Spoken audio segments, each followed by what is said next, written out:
Je ne sais pas si je le fais maintenant ou c'est après.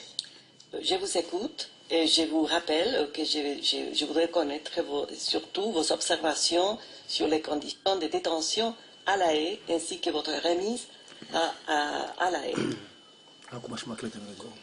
Merci, Madame la juge.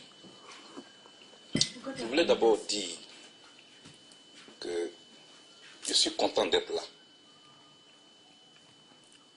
Pour le respect que j'ai pour les victimes, mais de toutes les victimes de la crise qui a secoué mon pays, je suis content d'être là. Dans l'affaire qui m'oppose au procureur, pour que la vérité soit sue, afin que cessent les murmures. Madame la juge, je ne veux pas être libre de mes mouvements physiques pendant que ma conscience innocente, accusée à tort d'être la base de tous les torts, pleure au-dedans de moi.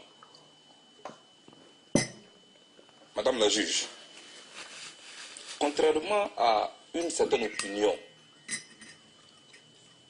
qui estime, à tort ou à raison, qu'un voyage à la CPI est un voyage de non-retour, je pense qu'un citoyen qui est suspecté par la CPI peut venir ici, faire l'objet d'un procès, et s'il est innocent, peut repartir chez lui. Et je sais que je repartirai chez moi.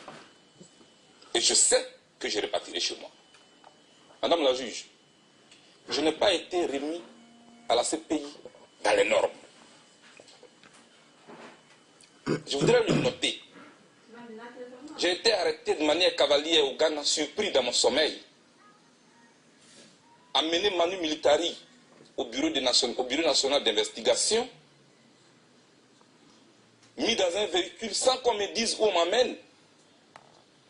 C'est pendant que nous roulions que je me suis rendu compte qu'on me ramenait en Côte d'Ivoire. Et pourtant, les choses pouvaient se faire dans les règles de l'art. On ne m'a pas permis de parler à un avocat. Mes droits élémentaires ont été violés, Madame la juge. Je voulais que cela soit noté. Dans mon pays, avant qu'on me remette à la CPI, pendant 14 mois, j'ai été séquestré, Madame la juge. Je ne pouvais voir personne et personne ne pouvait me voir, Madame la juge. J'ai fait 10 mois dans un violon, nu. Je n'étais pas bien nourri. Chaque soir, Madame la juge, je devais chercher un morceau de viande solitaire dans une mare d'eau abusivement appelée soupe.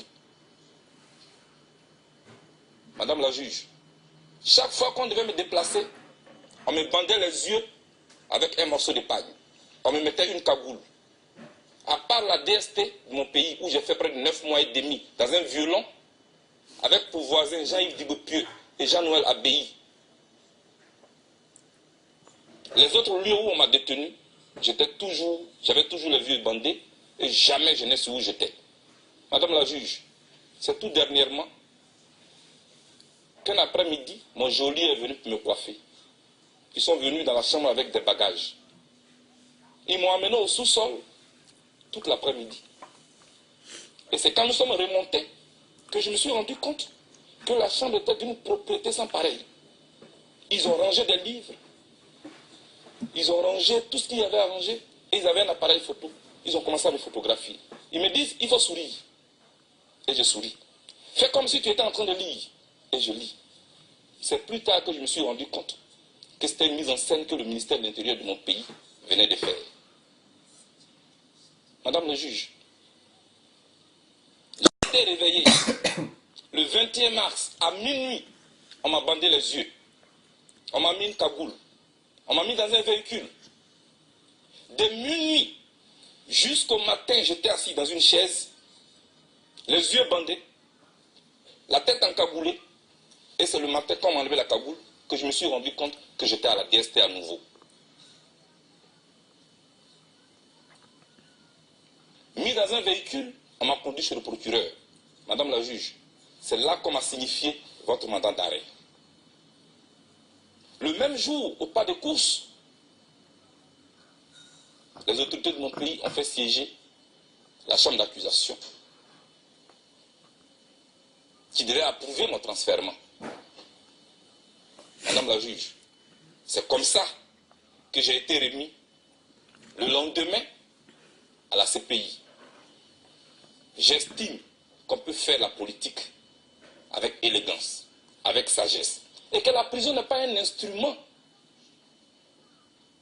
pour briser le moral de ses adversaires politiques. On n'utilise pas la prison pour cela.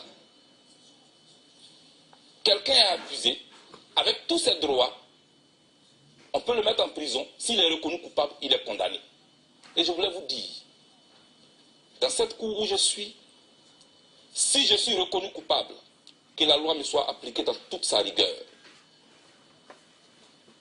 Mais, si je suis jugé pour ce que j'ai fait, et non pour ce que je suis, que je sois reconnu innocent et que je reparte chez moi. Et je sais que je repartirai chez moi. Car dans mon pays, on me traque. On traque ma famille. On fait un chantage politique à ma famille politique et biologique. Mon médecin en prison. Tous mes collaborateurs en prison. Pas pour ce que j'ai fait, mais pour ce que je suis. Parce que si on devait me poursuivre en Côte d'Ivoire pour ce que j'ai fait, il y a beaucoup de personnalités pro Ouattara qui ne peuvent même pas me regarder en face. Madame la juge, je ne veux pas être la honte de ma génération. Je ne veux pas être la honte de ma famille et de mes enfants. Je suis venu ici et je me considère en mission pour la manifestation de la vérité. Je suis pro-Gbagbo, j'en suis fier d'être. Je l'étais hier, je le suis aujourd'hui.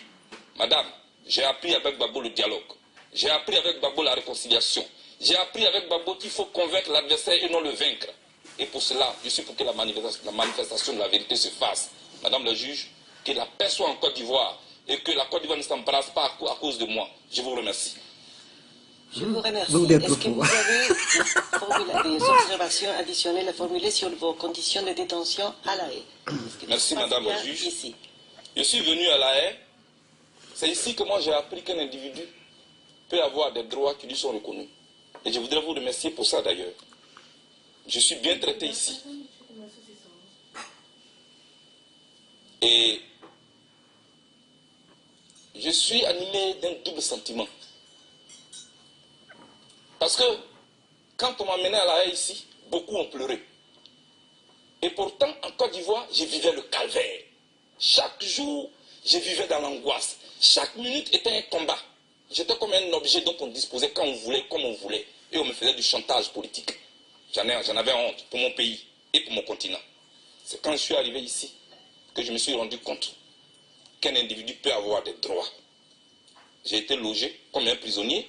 Je ne peux pas demander comme dans un hôtel à 4 étoiles. Un prisonnier est un prisonnier, dans tous les cas. Et je suis préparé à cela. Je suis prêt. Mais j'ai quelques observations à faire avec mon avocat. Mais je souhaite, pour le respect que j'ai pour la Cour, qu'on vous en parle à huis clos, Madame la juge. Je vous remercie. Je vous remercie, M. Blé-Goudet. Je veux aussi vous rappeler que parmi vos droits, en vertu de l'article 60 du statut de Rome, vous avez aussi la possibilité de formuler une demande de liberté provisoire en attendant d'être jugé. Monsieur Blé-Goudet, je souhaite savoir si vous souhaitez présenter cette demande de mise en liberté provisoire maintenant. Si vous ne le faites pas maintenant, vous pouvez toujours le faire par écrit à la suite de cette audience. Et en tout cas, une décision de la Chambre sera rendue après avoir obtenu les observations pertinentes du procureur et des autres participants, comme prévu par le statut, le règlement de procédure des preuves et le règlement de la Cour. Maître Kaufmann.